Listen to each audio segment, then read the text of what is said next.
Hi everyone, have you ever wondered what these graphs are? Or maybe what these graphs are? So basically, these are the graphical representation of your image. Means it shows the most white part or the most black part of your image. And by understanding this, you can expose your image properly. So let me tell you what happened.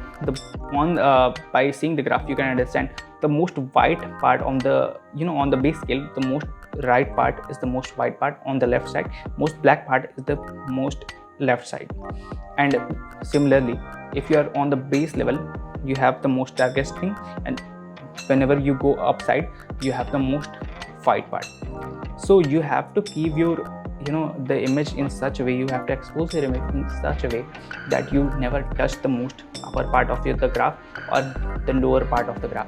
You have to on the lower side you have to give maybe 10% or 20% of space, and on the most upper side you have to reach at the level of 80% or maybe 85%. By doing this, you can have most of the dynamic range of the image, and you can save a ton of details in the highlights and the shadows. So this is the way you can save your image by understanding histogram. Thanks for watching.